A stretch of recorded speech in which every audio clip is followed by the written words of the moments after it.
Association. With a week to go until the start of training camp, there remains a $14 million gap in contract talks between restricted free agent Tristan Thompson and the Cavaliers, sources told our Brian Windhorst. Sources say the Cavs have held firm at an offer of 5 years and $80 million, while Thompson is looking for a max contract of $94 million over that same span. If no deal is reached, by the end of the week, Thompson may sign the Cavs' one-year qualifying offer of $6.9 million to become an unrestricted free agent. So his agent, Rich Paul, told ESPN last month that if Thompson signs the one-year qualifier, he will not re-sign with the Cavs long-term in 2016. Stephen A., what's going on? What's going on is this. Tristan Thompson is 24 years of age, played exceptionally well, come the playoffs, particularly the finals. He was a rebounding demon.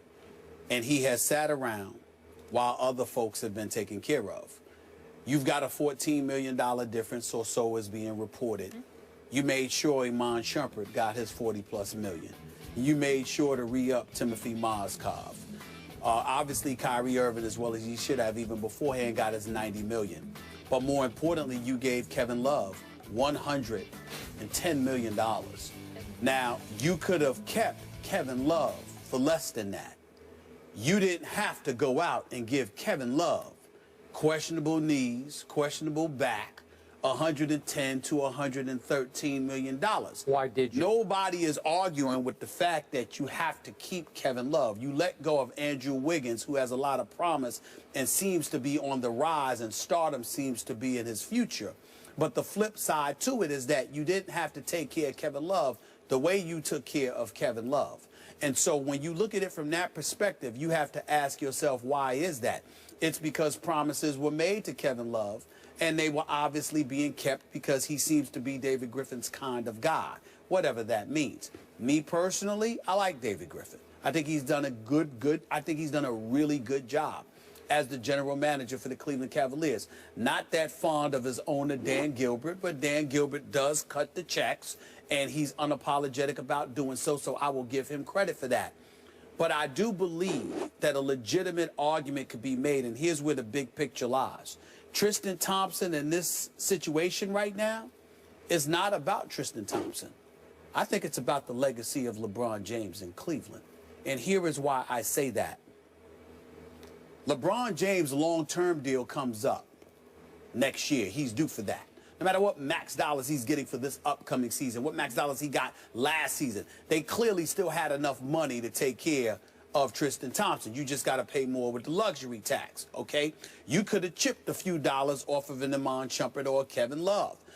You didn't do that. You could have treated J.R. Smith a little bit better, even though he was stupid to opt out of his deal to come back for less money. You know, that was bad advice. But when you look at it from the Tristan Thompson perspective, the kid is 24 years of age. He's a rebounding demon. He defends. His offensive skills continue to improve. The upside exists there. Plus, you have paid Love. You've played Shumpert. You've paid Mozgov. And on top of it all, you still paid Anderson Varejao, who is older now, who isn't healthy and whatever. To sit there and say that you can't find the money for Tristan Thompson, the reason why I bring up the legacy of a LeBron James, remember, in the 2006-2007 season, when the Cleveland Cavaliers ended up going to the NBA Finals against the San Antonio Spurs, what did you follow that up with in the years to follow? There was a Wally Zerbiak on the team, a Joe Smith on the team, you know, an over-the-hill, no disrespect whatsoever, because Stephen A. loves Big Benny Wallace, but Ben Wallace, after he was gone from the Detroit Pistons, that wasn't the same Benny Wallace that was in Cleveland. Shaq, you know that's my man, when he was said and done, when he was all said and done, and he was on the verge of retiring. These are the kind of things that you're the Cleveland Cavaliers, and you have allowed to happen to LeBron, which precipitated his exit the first time around. So here you are now, you've got Kyrie Irving, all right? You got Tristan Thompson, and you are giving them problems? This is the kind of situation that LeBron points to. And I'm telling you right now, you heard it here first. I'm going to say it again. I warned the city of Cleveland, Ohio, back in 2007. Go look up the interview. They had me interviewed in Cleveland on the radio station in Cleveland, Ohio. And I said to them then, he's leaving. Do not doubt this. He's giving you 3 more years, and then after that, he's gone. And what happened 3 years later? I broke the story that he's going to South Beach and was crucified for 2 weeks until it came to be true. I am telling y'all again, LeBron did not promise to stay in Cleveland for the rest of his career. He promised that he was committed to coming back to delivering an NBA championship. Cleveland is one of the favorites this year. If they win this year and he's still having problems with this organization, don't be surprised if he leaves again. I'm not promising you he will leave. I'm telling you LeBron could end up leaving again because of the personnel moves you do make and you refuse to make. I said it before. I'm saying it again. Listen if you want to. Okay, I'm not sure what all that had to do with Tristan Thompson. It has everything to do with Tristan Thompson because he's not happy about the fact that they haven't taken care of Tristan Thompson. And then Rich Paul is saying that Tristan Thompson may leave after this year if he's forced to sign a 1-year tender. But you're saying if they win a championship, he would leave. Right? Okay, well, that would be a really good thing for Cleveland, right? I mean, that would be a big thing if they won a championship. Well, they would win a championship, of course, because he's committed to delivering a championship back to the city of Cleveland. Okay. But if you're going to show an unwillingness to keep young horses in place, okay, and instead bring guys or sign guys to $110 million with questionable knees and questionable backs and stuff like that, you now have a problem that he doesn't want to stick around and deal with. So the Tristan Thompson thing is important because LeBron wants to keep that guy. People like yourself, me, and others in the NBA community see nothing but upside with this kid. Oh, I love it. And not only that, he changed the way they played basketball. You can't justify not paying him if you paid the other guys. Had you not paid him, that would be different. But to not pay him and to pay those other guys, you got a problem. Okay, we're almost out of time, so we might have to save this for another day, but my issues are twofold with this salary structure here. I have no idea why you gave Kevin Love that much money. He's not worth that much money. I think that Tristan is worth $94 million and will be over the long haul. But I still can't, we probably don't have time to get into this. I don't know why LeBron would take the max. I keep telling you, Tim Duncan, coming off one of his best years ever, is making $5 million this year. LeBron's making 23. LeBron can make God knows how much money off the court. Why would he insist? I know it's a principle thing with the Players Association, that he's got to set the tone from the top. I get all that. But if you really want to win more rings, you take half that and make sure that Tristan, represented by your representative, is taken care of. Last point on this matter. You can make that argument like you made against Kobe because you're talking about going outside to bring another player in, and your cap comes into consideration then. With LeBron and the Cleveland Cavaliers, that's not relevant because you're talking about keeping your own player. And because you're keeping your own player, it's this an issue of the luxury tax number, which is offset by the money LeBron brought into the organization by his return. So you can't use that. Okay, but remember, San Antonio has the same issue with trying to keep a Kawhi Leonard, right? Yes. And they said, well, we can keep Kawhi because Tim has taken only $5 million this year. Guys, I'm sorry, I got to cut you off, but we might be able to readdress this either or later today or further in the week because there's so much to get into. More First Take after the break. We'll be right back. What about the Yanks? I'll admit it, I'm concerned. Teixeira can't seem to get healthy. Sabathia is not what he used to be.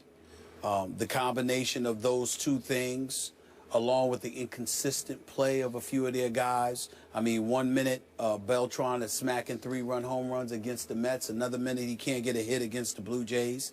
I'm concerned about it. It's not over yet. I haven't given up. I'm still going to believe in my Yankees. I'm going down with the ship. But I will tell you that I think the thing that concerns me is two things. David Price, who's an absolute stud. By the way, where did he go to school? Oh, yeah, Vanderbilt University. Go ahead. Price. Yeah. But I would tell you, I love Price, but I would tell you this, his level of production since he has arrived in Toronto has been Cy Young material.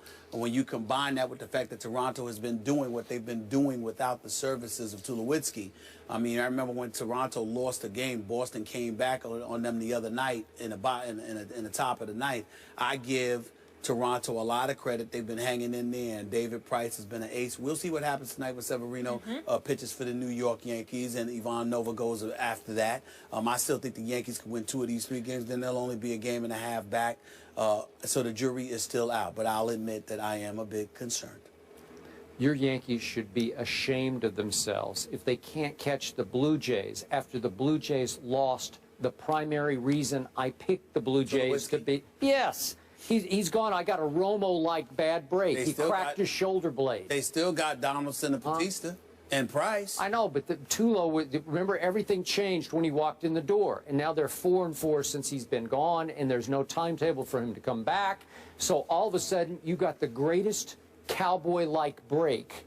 You got my Blue Jays. They're reeling without Tulowitzki, and you can't catch them. What's New York doing? Listen, Another sport. You got Encarnacion. He's been doing well for them. Plus, Russell Martin is somebody who used to catch for the New York Yankees, so he kind of knows what they do, how they do it. So that certainly helps as well. The Yankees that are at decided disadvantages, particularly without Teixeira, I recognize that, but they're still in the thick of things. They took 2 or 3 from the Mets last weekend. I'm not giving up on my New York Yankees. The jury is still out.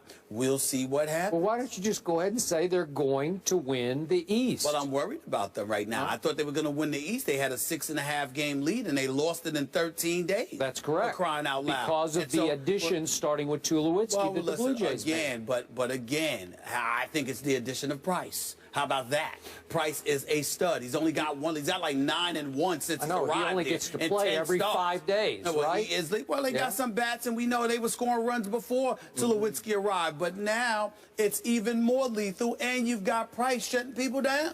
And obviously, when you've got a great pitcher like Price, it infuses the rest of your pitching staff, at least to some degree. So we understand what's going on with Toronto. But again, it's not over so yet. You won't concede, but you won't guarantee That's either, right. That is correct. Oh, that's going way out on that. That's a good way. That's a good way to put it. See, I haven't backed off my Cowboys. I'm still saying, here we come, Super Bowl. What? Right? That's because you are a Cowboy. Oh, okay. I'm not a Toronto Blue Jay. Ride 'em Cowboy. All right. All right, they face off tonight, guys, in a crucial AL East clash. A-Rod and the Yanks taking on the Blue Jays. That is tonight at 7 p.m. Eastern. More First Take in a minute.